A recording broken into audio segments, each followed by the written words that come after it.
Well, Jay is over here just messing up stuff as always, but yeah, you know how it goes. No, we're actually, I'm sure you recognize this garage. This is the 626 Connecticut house. And what's going on here is this part of this project I've been wanting to do for a while, and Jay's helping me out here. As you notice, that spring right there is loose, but the door is down. What we actually did was we actually raised this track for the door up one spot, because now it looks totally level. It's not like crooked, I guess is the right term to use, and it looks so much better. And we're also going to see if we can move the opener a little bit, because every time this door closes compared to the other two right here, okay, this really pushes up on the rail a bit much, and I don't really like that. Some of you could just say, you know, we'll change the close limit, but you know, I want to have them all level and everything. And what is good though is that if you look down the rail, I don't see any bends on it whatsoever, so it's it's not damaged or anything. I'm very happy to see that. If I go back over here by the door, if you look carefully, you might be able to see how the rail isn't quite level with the window. Let me zoom in there. Yeah, do you see that? Like how like the right end is just a little bit lower than the left end? You can kind of see. So if we bring it up just one spot, that'll have less stress on the opener, and I think it'll be a little bit better for the door. And plus, I'm also going to tighten the chain too. I think the chain's way too loose on that opener. So yeah, so like I said, we adjusted the track here, and the only way we could do that was, one, the door has to be down, and two, the spring has to be disconnected, obviously, because, you know, taking the track off with the spring stretched, that's going to be bad news to say the least, so you don't want to do that. So yeah, I actually lifted this door manually with just one spring attached, as you can see, and you can see the door is actually a little bit lopsided because one side is being pulled up and the other one isn't. So, all right, so what we're going to do now is just to make things look a little bit more pretty, I guess. Sorry for the lighting. I know the sun's kind of right there. Yeah, the sun is coming in at the wrong angle. He's going to try to cut off that part of the angle iron right there. This is hanging low. Yeah, so. You know, I want her low. What was that? So, one hun low. Exactly. So. We got it lopsided ears, one hun low. Exactly.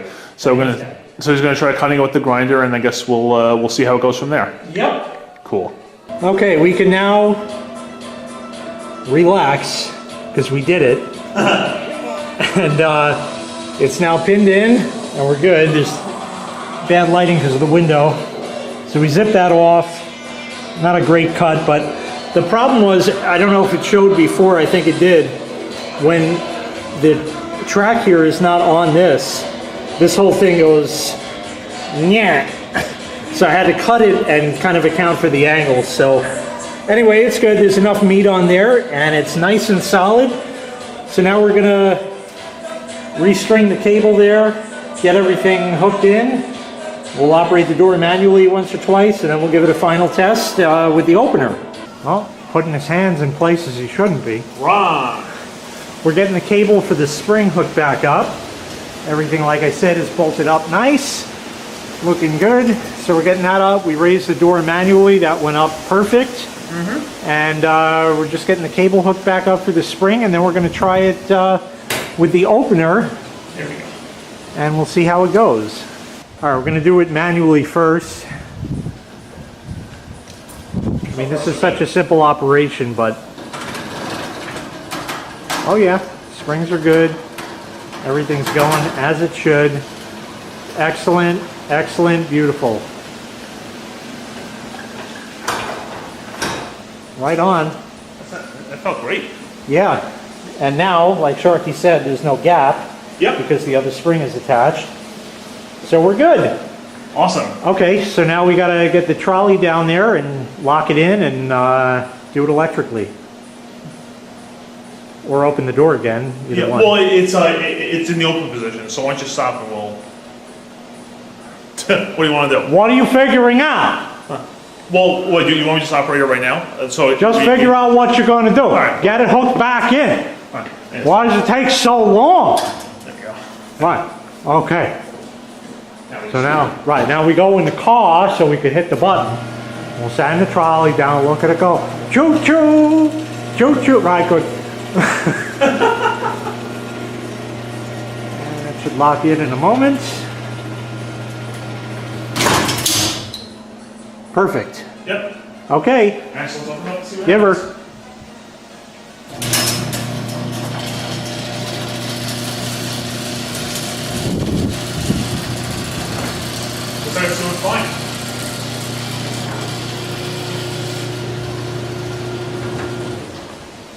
Gorgeous. Awesome. Gorgeous. Moving into position. Yeah. And now Sharkie wants to move the opener.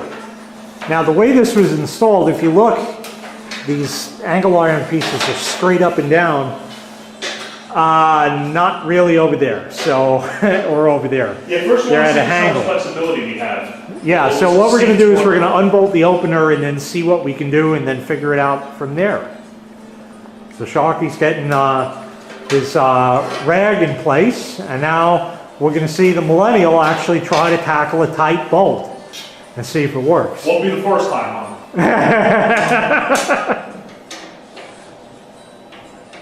Is this the right size? It is the right size. It's 1/2 inch. Okay. Oh, there we go. Good. Impressed. All right, so now, probably still very tight, right? Yeah, I think so. Let's back on. So he's going to loosen the ball. Right, good. All right, so now we have the opener dropped. We took the braces down because the idea was we wanted to raise it up, but the problem is that the top of the opener is there and the angle line is too long. So Sharkie over here finally used an angle grinder. He actually did something. I look, I still have all my fins. And we cut here. Let's show the handiwork down over here. Sure. I cleaned it up for him a little bit, but you know, I mean, it doesn't have to be perfect because you're never going to see it, but we're good. Plenty of meat everywhere, and hopefully it is cut short enough that it will fit and work. So we're going to bolt those back up. We have everything marked, of course, so we know where it goes. We'll bolt that up and put the opener back. $74,000 speaker system, and I'm using a Bluetooth speaker. Anyway, the opener's back up. Everything's nice and tight. We moved it back, which is why the angle irons are, so that's how it is. And that is, I mean, look at these right up here, way back. So we just did that a bit. We put it in the center hole. It was in the one just to the left of that. Let me zoom in so you can see. It was in the hole to the left of where the bolt is. So we moved it back one. And at a future time, if the need be, we'll actually cut the angle iron even more and move it up another hole, depending on what Sharkie wants to do. Rah. So anyway, that portion is done now. And now we have the ladder over here again. And we're going to tighten up the chain because it rattles. Okay, chain's tightened up. It's all down at that end. There's just a turnbuckle on it, very simple. And let's see. That was the thing engaging. Much smoother. Definitely. Yeah, before that shit was rattling like crazy. Back down. Oh, wow. That's Oh, definitely. You'll always get the chunk, chunk, chunk, chunk when you start the opener because you jerk the chain.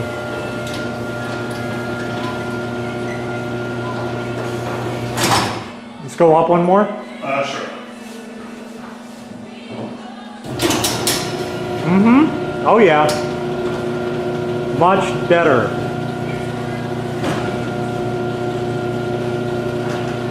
All right. All right, so Operation Garage Door is complete. Yep. Courtesy of Jay's Shoutcast and Jay's heater for the winter. All right, so everything is good and up and in. Now we're going to do one more thing just to show what... See, these are the LEDs that are in the ceiling, and they're fail because there's light there, but not as much light over here. So what we're going to do is, because there's cars in the way, we're just going to do the one where the bay is open, and we're going to change it out for a 200 watt incandescent just to see.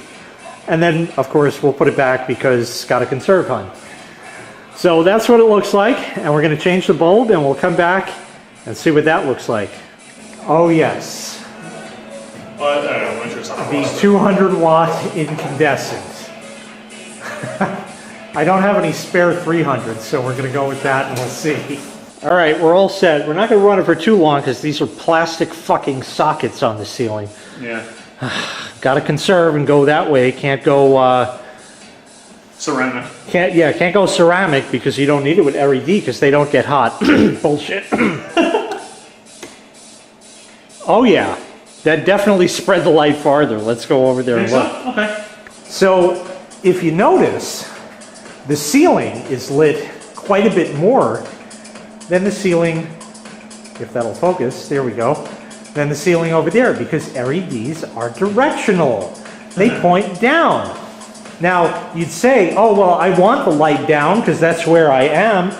That's all fine and good, except for the fact that the ceiling is white and that will bounce the light back down. And if you look here, I mean, oh yeah.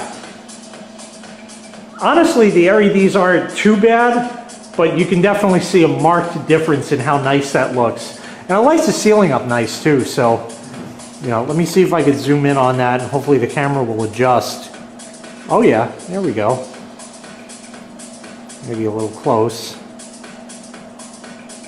Okay, LED's back, and that's gonna wrap up the garage fucku-free. So thanks for watching. Make sure you hit like, make sure you hit subscribe, and take care. We will see you next time. Bye-bye.